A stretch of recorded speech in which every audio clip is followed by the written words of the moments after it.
के बीच में प्रस्तुत है। दिल और दिमाग थोड़ा सा ध्यान मेरे ओर भी रहे।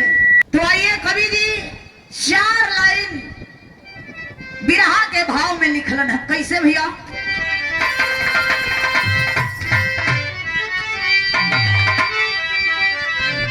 गौर करेंगे साहब। कैसे बेटी बनेगी बहू है खुदा, बोझ दुनिया में सबसे बड़ा बाप का, जिंदगी कैसे जिएगी धन लोभ में, जबकि फैला करेगा जहर सांप का, क्या भरोसा करे खुद अपने परियल, और धन के लोभी धर्म को मिटाने लगे। हरि राम शिष्य ये जमाना है पैसा, दाग रिश्ते में पापी लगाने लगे।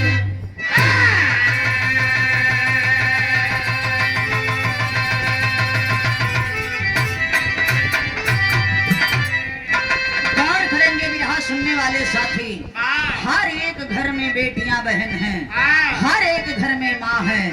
ऐसा हम सरकार की रोज चर्चा हो रही है, बेटी बचाओ और बेटी पढ़ाओ।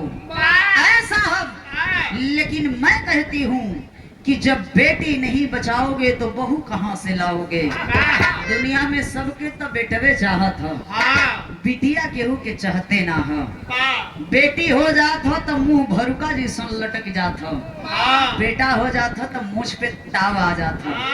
बार इस समाज का लोग कैसन हो गइल होन। ए भैया बिरहा में कव्वाली का टुकड़ा लगल। अब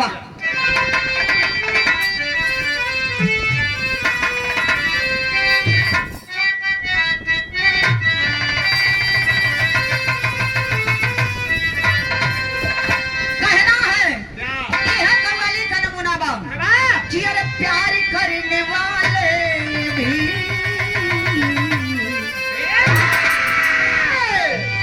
जो प्यार करते हैं, प्यार का मतलब समझत हुआ?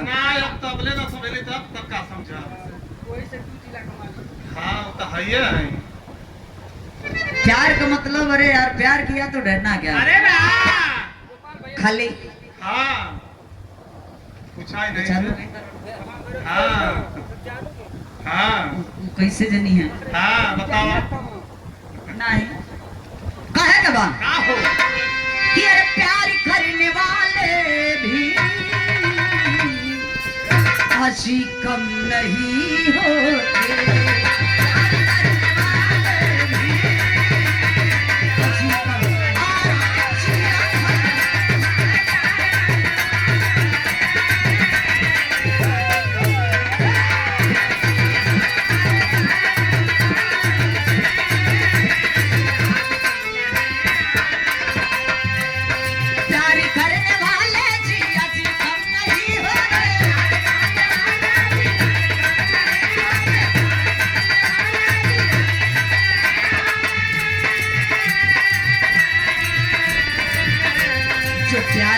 समझता है, जो प्यार ना समझता है, अरे बाद में वही रोते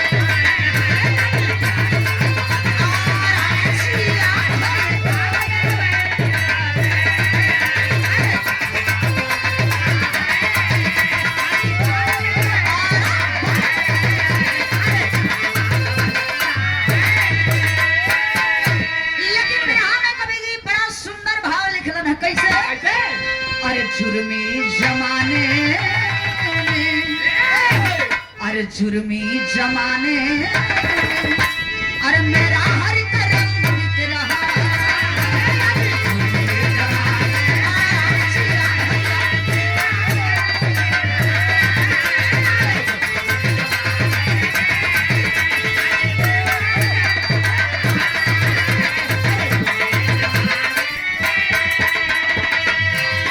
जुर्मी जमाने में मेरा हर करम बिक रहा।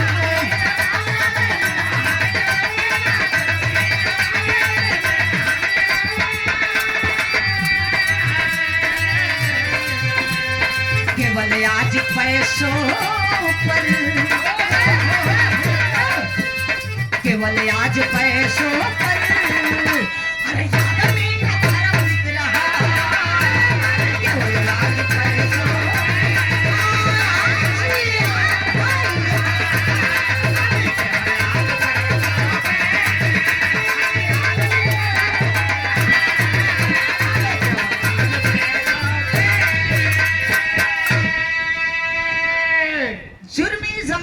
मेरा हर कर्म बिक रहा, केवल आज पैसों पर आदमी का धर्म बिक रहा। बाहर एक कागज का टुकड़ा, एक कागज का टुकड़ा का से का करा देला हो बाबू।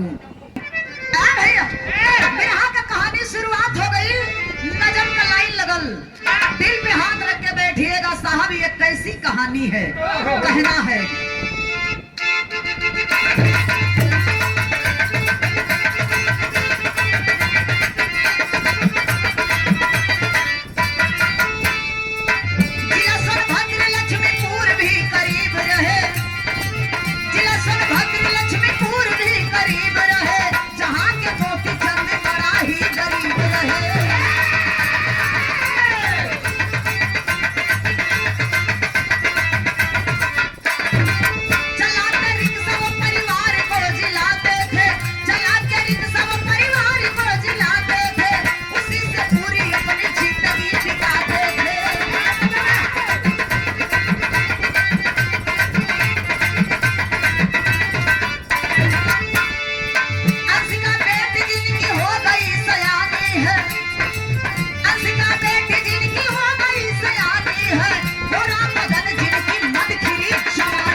घमंड ना हो, लेकिन आशा जरूर हो कि पसंद आई।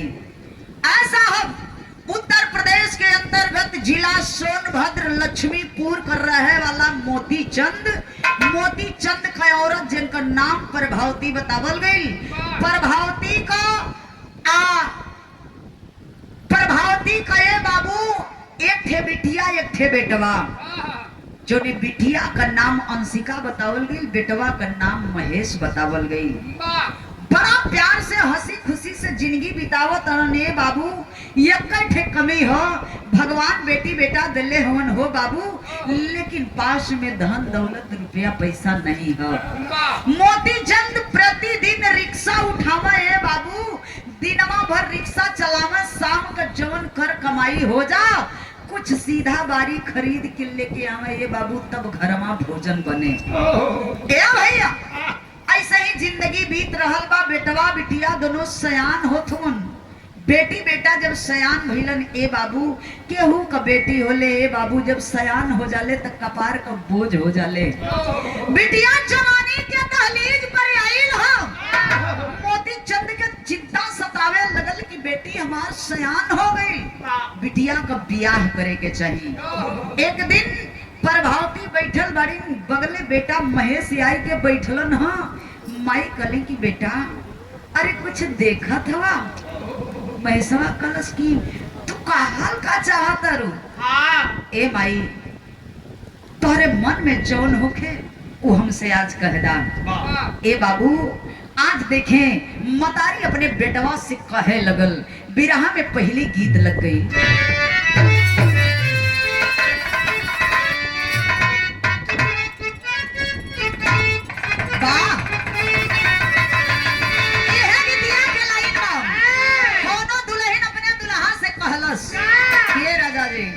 रौरा गौना करा के त लिया दिहली, लेकिन अब छोड़ के परदेश जातनी त नीक नहीं खेला गो।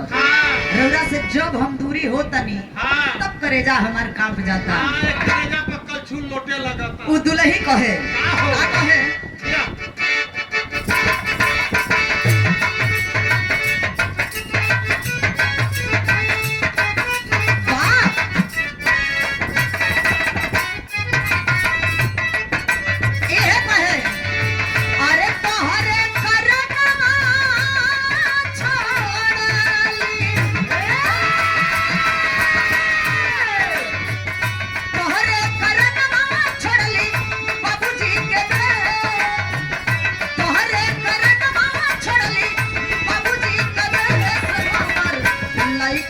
गवनवा राजा मटिया विदेश हमर लइके गवनवा ये सोना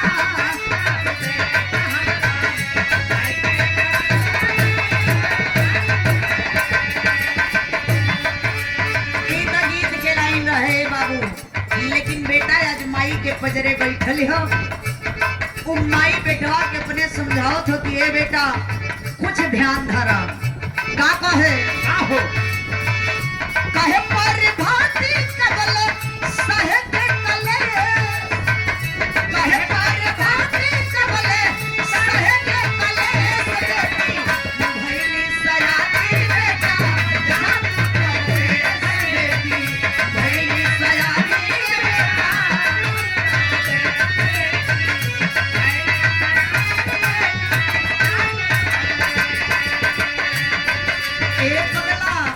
मिटिया सयान हो गई रे, एक बात सुन ले। हो चला कमाई जब मिले सवारी, वही पैसा से गिरते आवे सीधा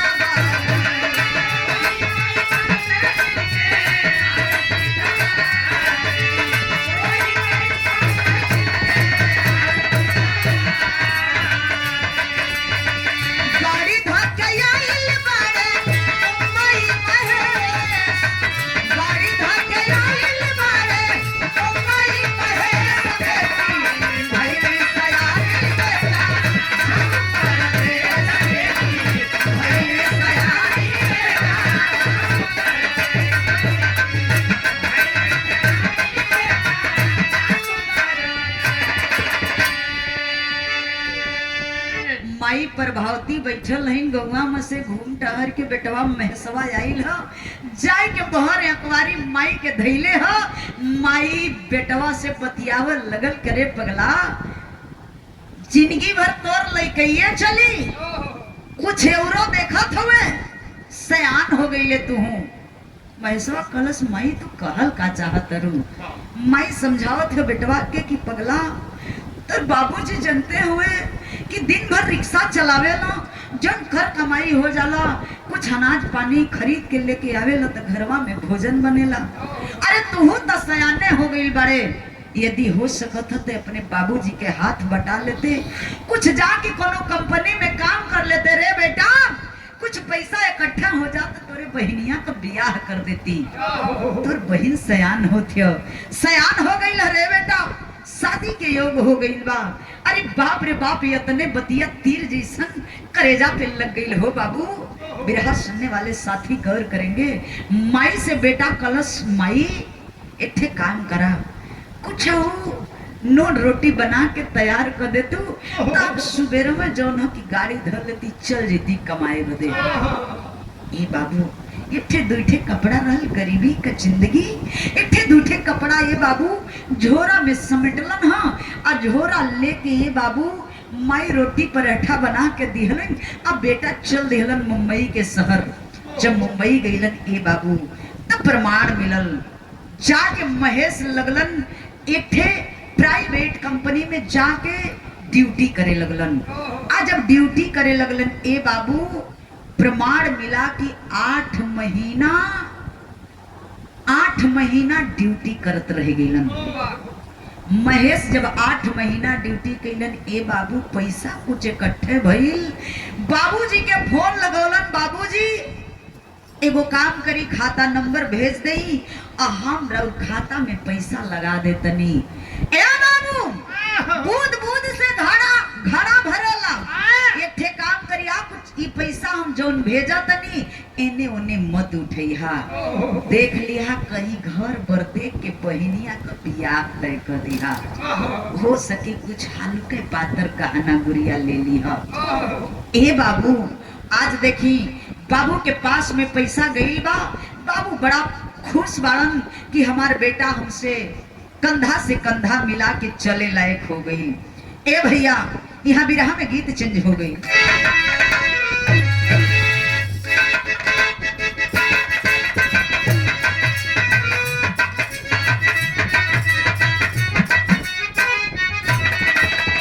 हमारे मास्टर साहब बड़ा सुंदर गीत बजा गई, है गीत के अंदाज बा।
जाए हो। अब देखा धीरे धीरे वहर 8 महीना लगातार ड्यूटी कैलस। अब यहर प्रतिदिन ड्यूटी करत ह। प्रतिदिन ड्यूटी कितना दिन कैलस? 6 महीना। जब 6 महीना का फिर ड्यूटी कैलस तब देखी होत का ह।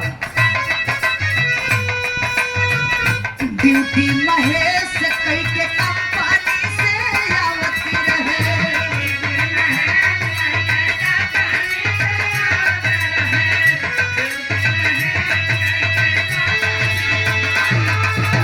वाह!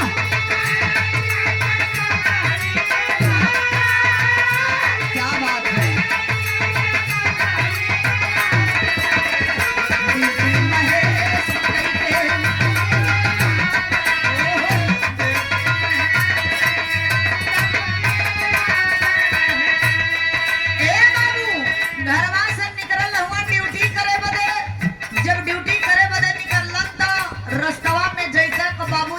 फोन लगा दी हलन। ए बाबूजी घरवा का हाल चाल बा?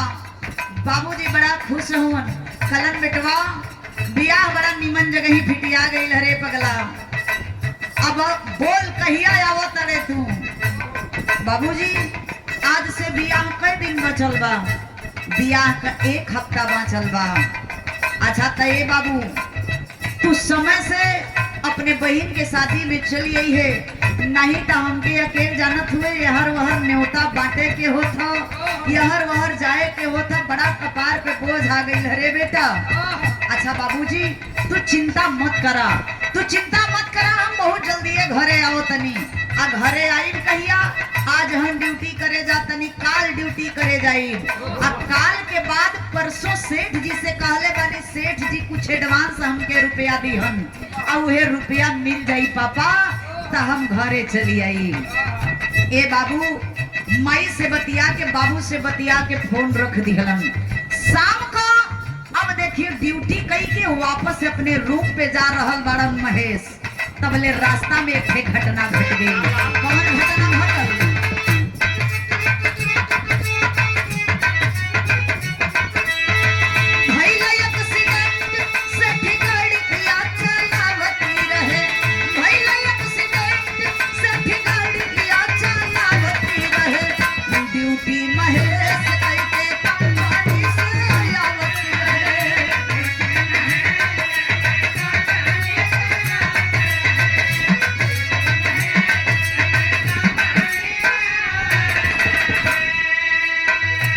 सुनने वाले साथी गौर करेंगे। अब हिन सुबेरवा बाबूजी से बतियौलन, दिन भर ड्यूटी कैलन, शाम का कंपनी से घरे निकललन, अपने रूम खातिर निकललन। ए बाबू तबले वही रास्ता में घटना घट गई। घटना घटल, कैसन घटना घटल?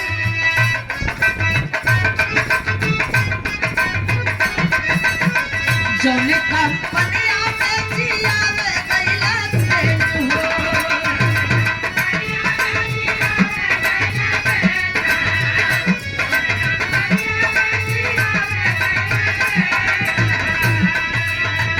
वही कंपनिया में धक्का मारले बा सेठ हो।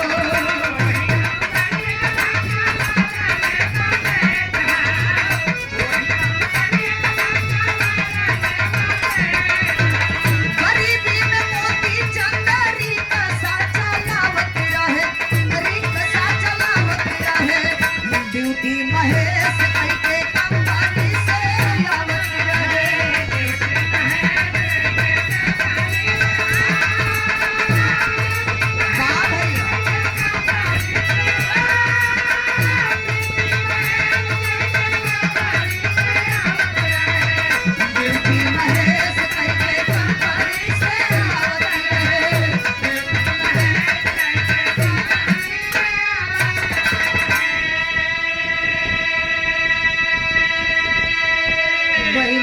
शादी ए बाबू अब ही मात्र 1 हफ्ता बचल बा।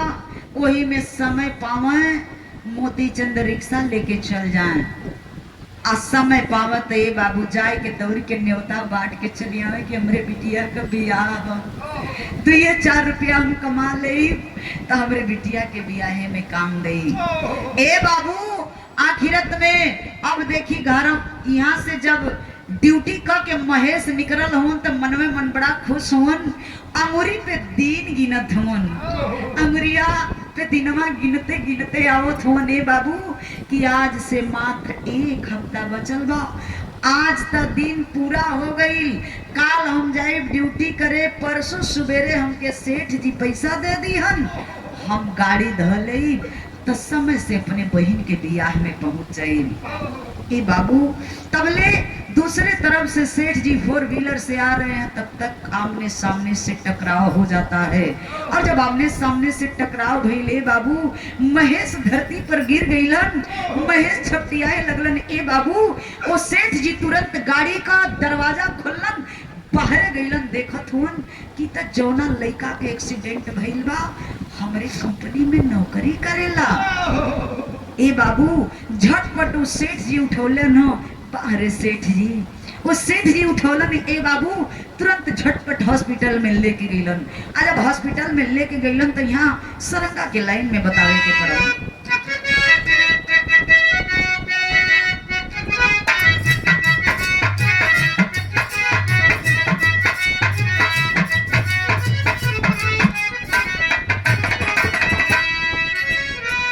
भइले एक्सीडेंट से लेके अस्पताल लवाया हिला, लेके अस्पताल लवाया हिला, भर्ती कइला महेश के ले जाए।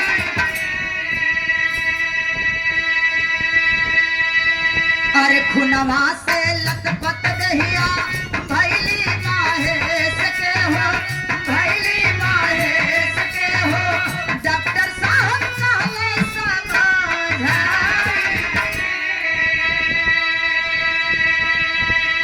सेठ साहब ही का कैली चूरा चूरा हड्डी भइली, चूरा चूरा हड्डी भइली, दोनों पैर जाई है काटाई।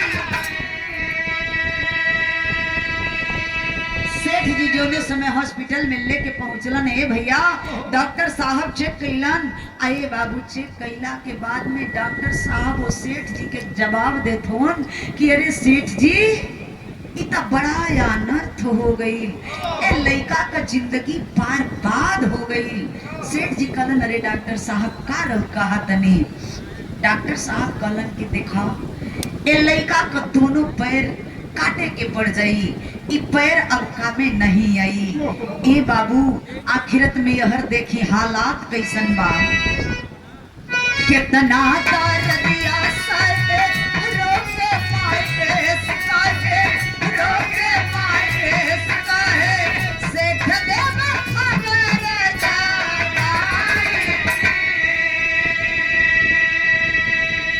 सेठ तबले फनवा कैला मत जाता घबरा गईला, मत जाता घबरा गईला, रोवेला महेशवा मिला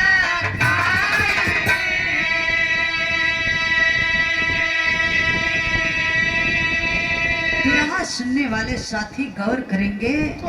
ओहो आज देखी सेठ जी के तरफ महेश का नजर पड़ल बा, महेशवा की आंखी से आंसू झरझर झरझर चलत साहब, हाथ जोड़ के महेश कलश की साहब ये ठिकान को दी साहब, अब लगत है कि जिंदगी का कोनो ठिकाना ना साहब, ये ठिकान को दी साहब।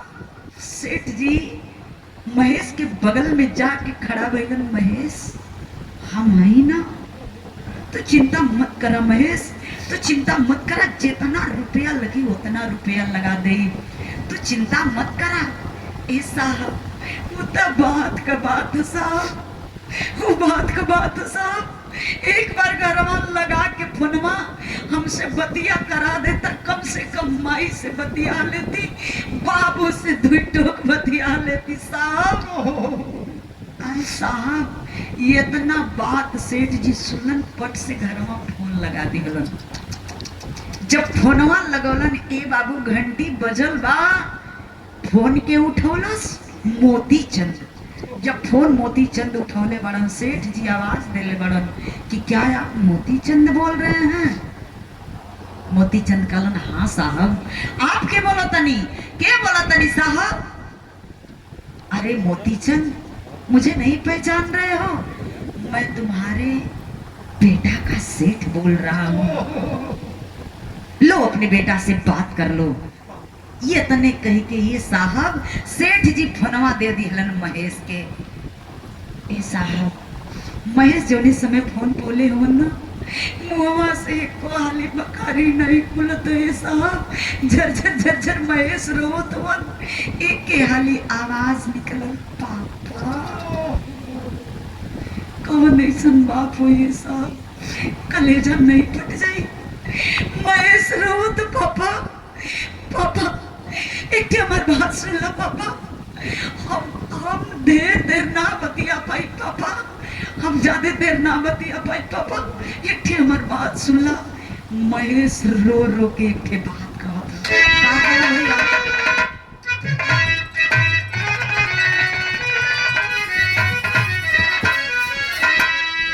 गीत से सुंदर विरहा के भाव में कवि जी लिखलन है।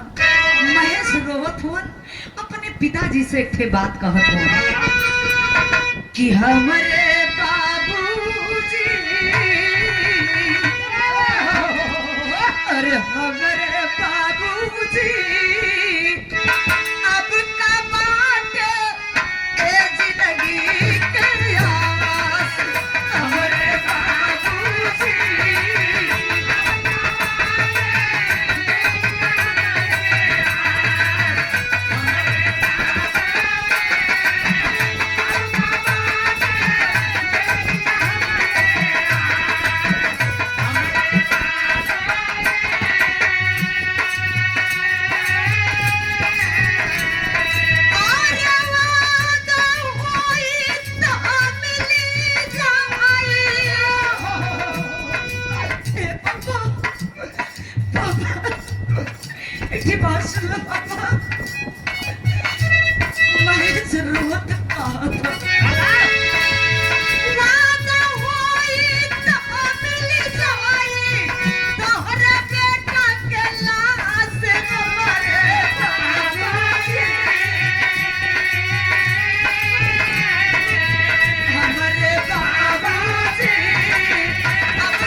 लेकिन हमार लास्ट बात एगो सुन ला, एगो लास्ट बात सुन ला। कहत हुन रोवत हुन हम मरब किया कीजी अब एक ध्यान न धरिया।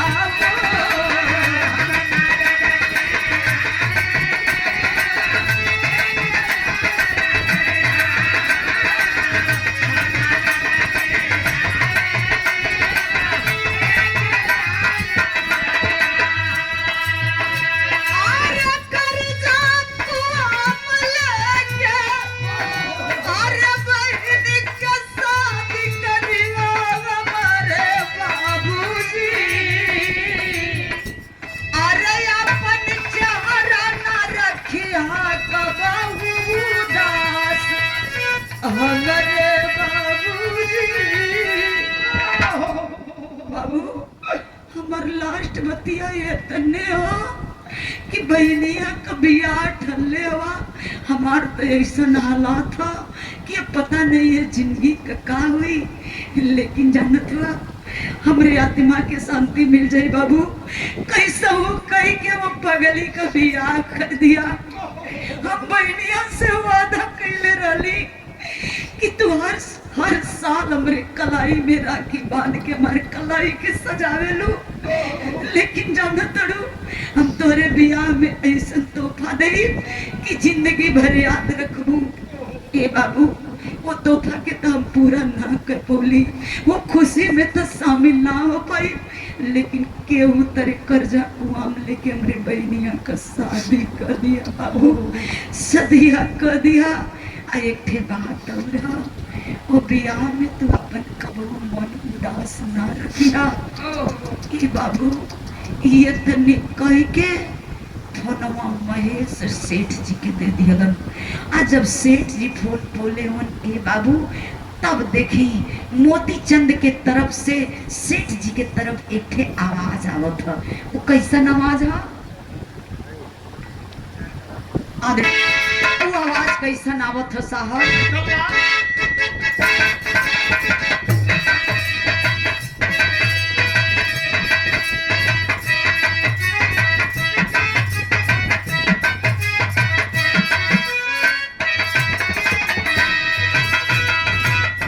सुनले होने साहब कलेजा फटत हो। बाबू झरझर झरझर रोत हो, लेकिन रोते रोते के बाद सेठ जी से कहलन हा का कहे ए साहब, ए साहब, ए साहब, साहब बेटा हमारा बियाह बचाई, ए साहब।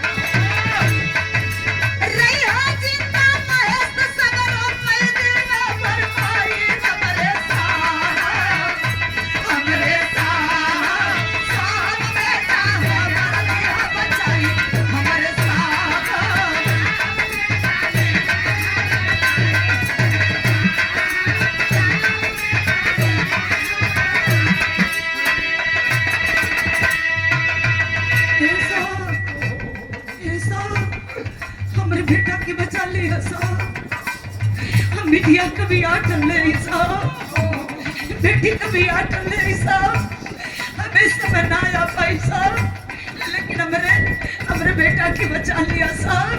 ये कटे आग का लकड़ी है साहब,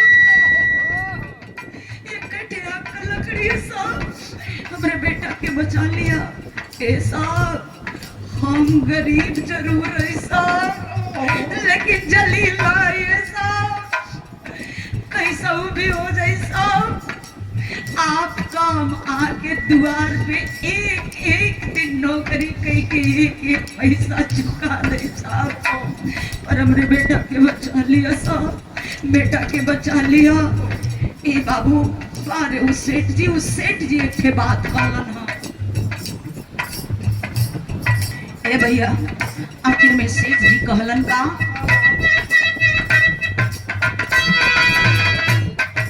सुन के सेठ बोले मोती से ऐसन बात न कहिया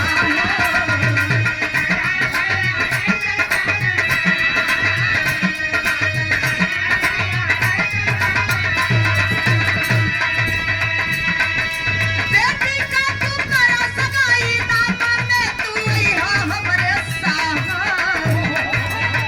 कि हमरे साहब साहब बेटा यहाँ हमर बजाई हमरे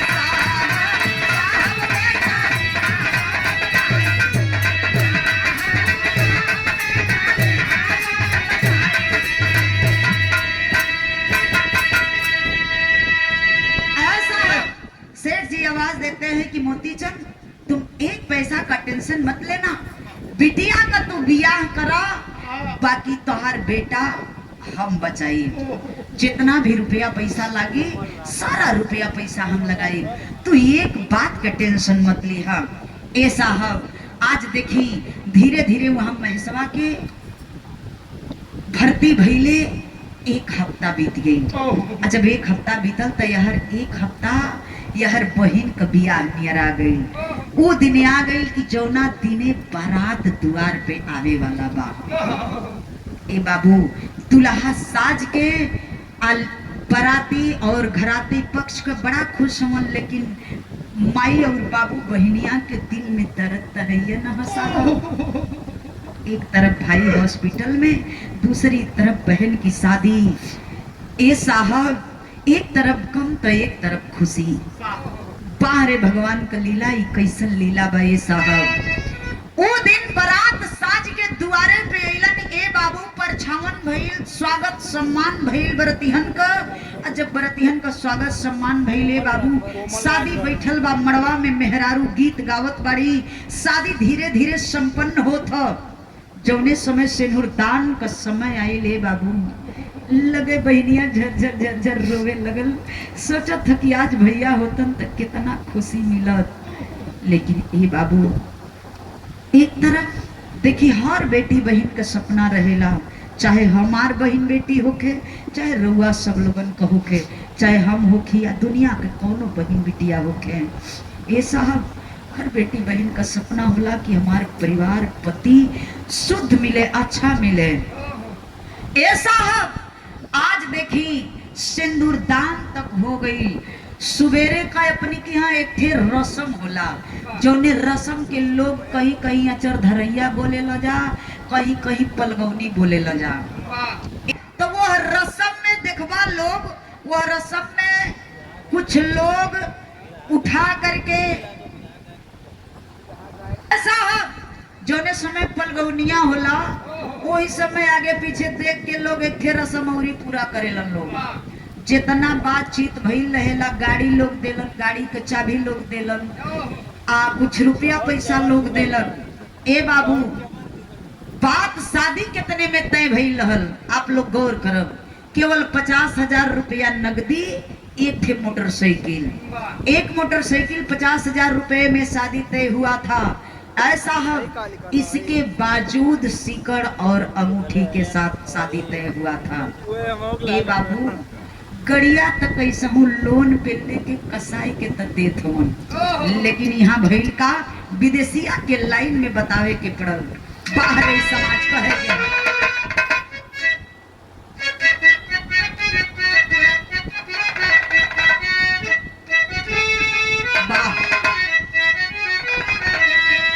अरे 50,000 रुपया हो, अरे सदिया में तैरा है, देवे नहीं पवले मोती चंद तवने छनवा।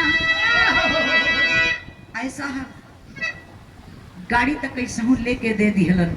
लेकिन जो रुपया का बात भइल रहे, सिकड़ अंगूठी के बात भइल रहे, ओकरा खातिर अपन पगड़ी उठा के, सिर से पगड़िया उठा के ये बाबू समधी के पैर पे रख दिहलन। झरझर झरझर रो के, झरझर झरझर आंख से आंसू चलत, हाथ जोड़ के कलन की साहब हमके खाली 2 महीना का मोहलत दे दे। इहो पैसा राउर अंगूठी या सिकड़ हम चुका दे, राउर सिकड़ अंगूठी 50,000 रुपया हम दे दे। लेकिन ए भैया देखिए अब यहाँ भइल का,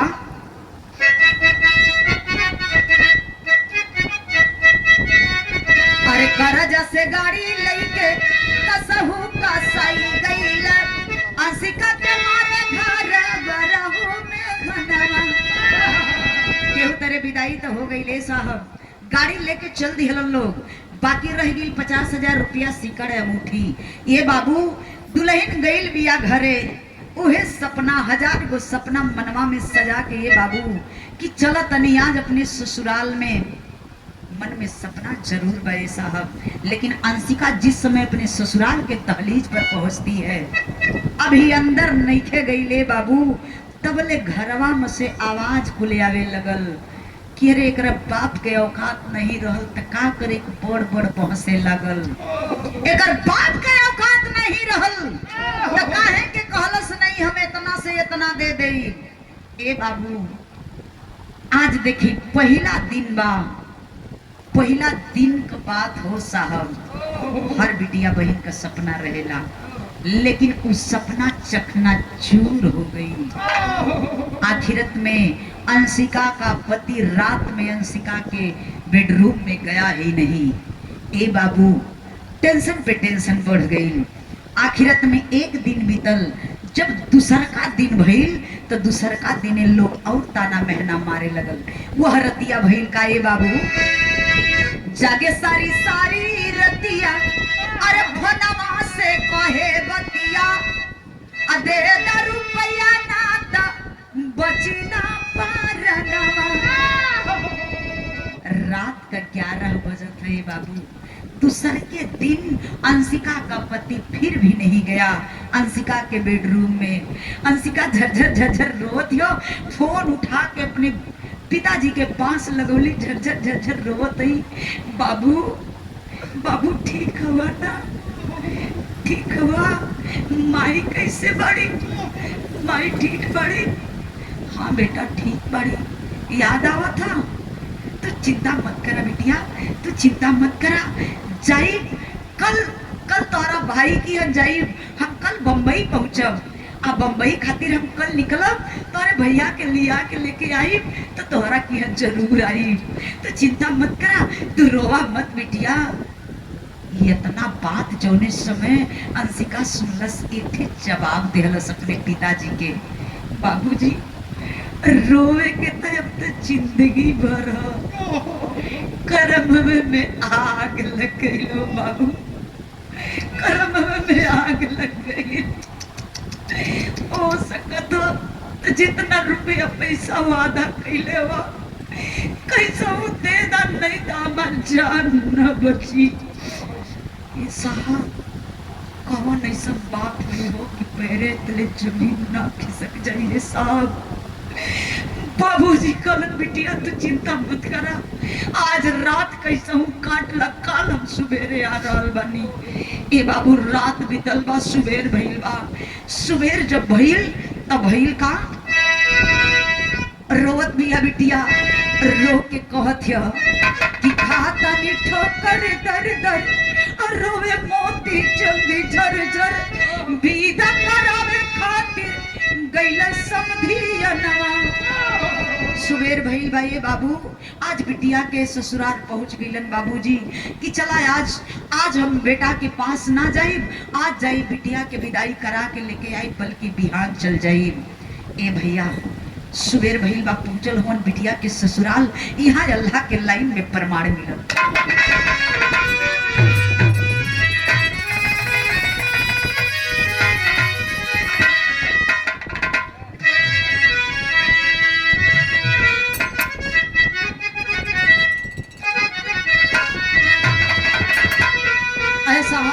जिस समय बेटी के ससुराल में पहुंचते हैं, जाके समधी के आगे हाथ जोड़ल कहलन, साहब जो हमरा से गलती भइल, हमरे बेटी का सजा, हमार सजा हमरे बेटी के मत नहीं, हमरे बेटिया के विदाई कर दी, हम बेटी के विदा करावे आई बड़ी। ए बाबू देखिए अभी यही जा कुल खेल खेल दिहलन, कलन की आज यही जा रुक जा, कल होत सवेरे अपने बेटी के विदाई करा के लेके चल जिहा। मोतीचंद सोच गेलन, हो सकत था कि कुछ दिल में दया इन लोगन के आ गई हुई, ता हो सकत था हमारे बेटी के घर बन जाई। ए बाबू यह सोच के वो दिनवा रुकलन, तब भइल का,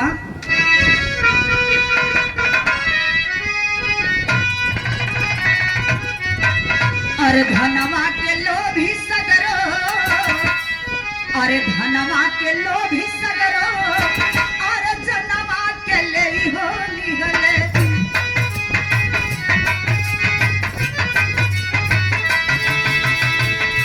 तेजले परतवा मोती चंद छटपटा,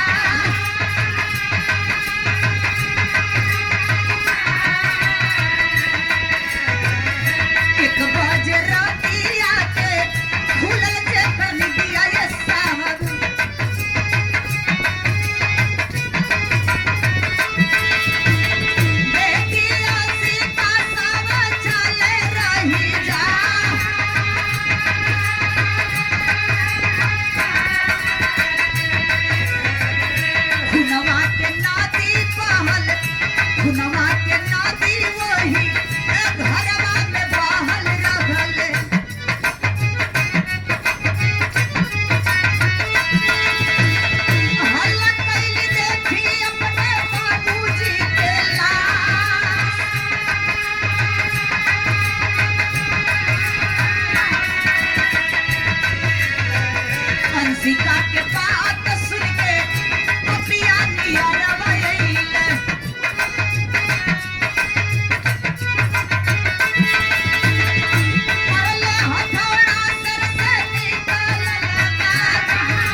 रउआ सब लोग बिरहा सुनले होई बे साहब, लेकिन हई देखी कहानी गजबे हो गई।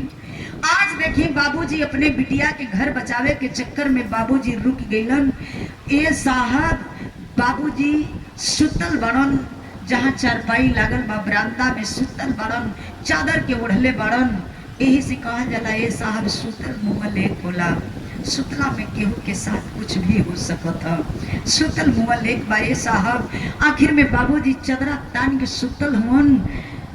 घड़ी जौना समय 12 पार कर गई साहब। वही 12 बजे के रात में ये साहब अंशिका के ससुराल वाले, आखिरत में अंशिका के पति और अंशिका के ससुर दोनों लोग मिल करके और तलवार निकाल करके धड़ से सर अलग कर दिए। ऐसा मोती चंद आए भी नहीं भर पौलन, छपटा के दुनिया के छोड़ के चल बसलन।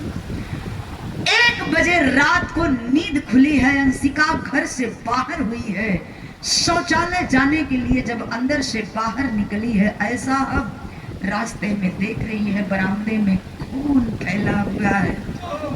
कहाँ कि जहाँ बाबूजी सुतल रहलन, खटिया के नीचवा पूरा खून पोटल बा, ऊपरा से चादर ओढ़ावल बा, लेकिन वो चदरिया खून में लपटल बा। साहब आई की बिटिया चदरिया जोने समय हटौली ना। हाय बाबूजी, हाय बाबूजी, कई के गिर गई धरती पर के साहब। उस समय वो पपियन के पता चलल। अंशिका का पति दौड़ते हुए एक हथौड़ा लेकर के आता है। जोने समय हथौड़ा देख लिए साहब, अंशिका हाथवा जोड़ के कुछ पानी वाला बड़ी तबले हथौड़ा चला दिलस। वो पापी हथौड़ा अंशिका के ऊपर चला देता है, सर में चोट लग जाती है, खून का धारा चले लगल। ए साहब एक तरफ से पूरा शरीर कपड़ा खून में लपत हो गई ले साहब, भीगल जा रहा बा पूरा शरीर, दर्द में करा रहल। बड़ी हाथ जोड़ के अंशिका कहली सैया, लोग कहेला पति में पत्नी का आधा हिस्सा होला, ई कौना जन्म का बदला पूर करत हुआ स्वामी, कौना जन्म के बदला पूर करत हुआ। तो के धन दौलत चाहत रहे तब बता देले रहता सैया, हमसे बियाह ही ना कैले रहता, हमरे बाबूजी के भी मुआ देला, आज हमार जान लेवे पे तुल गईला हो सैया। अरे कम से कम जान तब बसना। ए बाबू वो पापी एक बात नहीं सुनता है, आखिरत में हथौड़ा पे हथौड़ा चलाने लगा। अंशिका इस दुनिया को छोड़ करके चल बसी साहब, धरती माँ के गोद में हमेशा हमेशा के लिए सो गई साहब। आज दहेज के आग में वो बेटी चल के राख हो गई साहब, राख हो गई। ऐसा अब देखी यार, बेटी और पिता ये दुनिया के छोड़ के चल बसलन, लेकिन ये हरियन का देखी ना हो, एक जगह ही का कहानी दू जगह ही हो गई। आखिरत में भैर का आखिरी लाइन में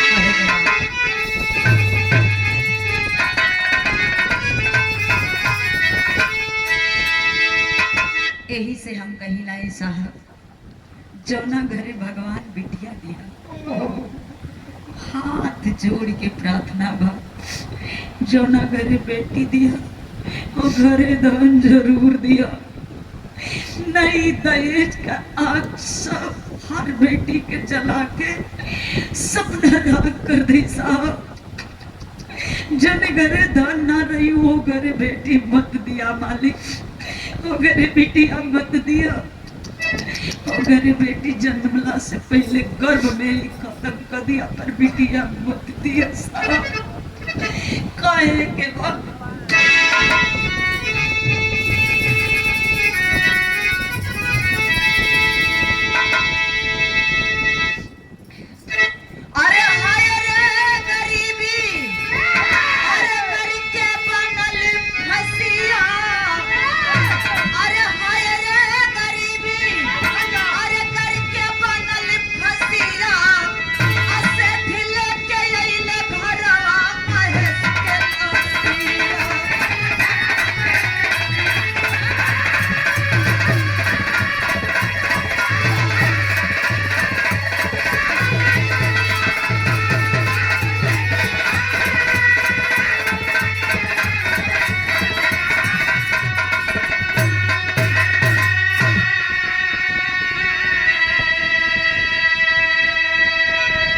मोती चंद के फोन भइल तैयार रहे मोबाइल, अरे नंबर लागे ना अंशिका के तब जीवा घबराई।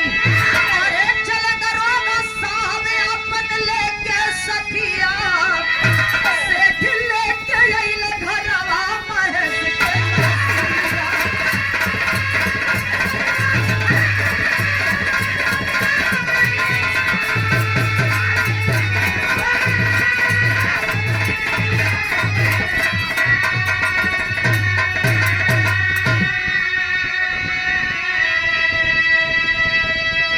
ए बाबू, एक तरफ से एम्बुलेंस आवाज देता होत बा, लोग पता पूछत हुन का महेश के घर ही है, मोती चंद के घर कौना और बा। ए बाबू, कुछ लोग बतौलन मोती चंद के घरवा समनवा है। ये बाबू, जोने समय मोती चंद के दरवाजे पे एम्बुलेंस पहुंचल बा ए साहब, बुढ़िया मतारी घरवा में यह सेठ जी गाड़ी से बाहर उतरलन, कहलन की का ई मोती चंद का घर है, का ई महेश का घर है। बुढ़िया मतारी कहने की हाँ साहब, ई महेश के घर है। महेशवा हमार बेटा साहब, हमार बेटवा साहब, महेशवा हमार बेटा है।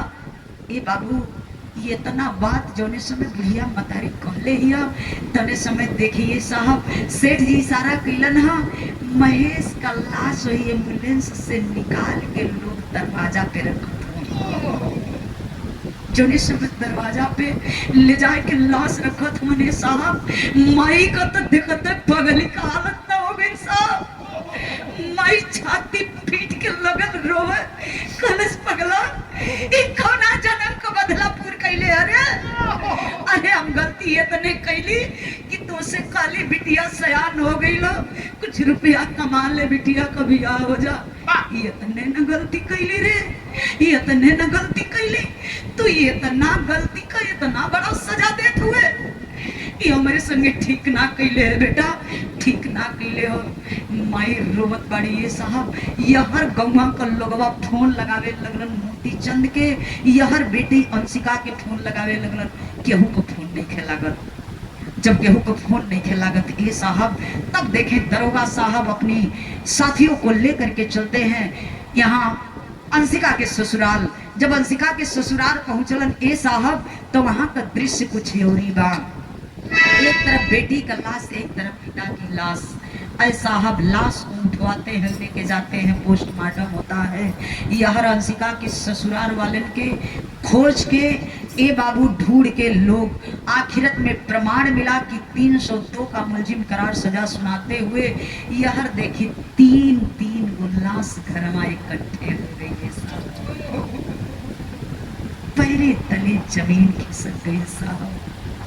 आखिरत में बारे भगवान का मर्जी, भगवान का लीला कैसन बाए साहब। माई रोवत रोवत पगली का हालात हो गई ए साहब। प्रमाण है अभी आज भी वो माँ जिंदा है, पर पागल की तरह है, पागल की भेष में है साहब। और जो अंशिका के ससुराल वाले थे अभी आज भी जेल में है। लास्ट में बतावे के पड़ गुरु बिहारी, गुरु गणेश, गुरु रामलाल गुरकारी। अरे कहते बच्चन कभी चंदिका होती सदा होनहारी।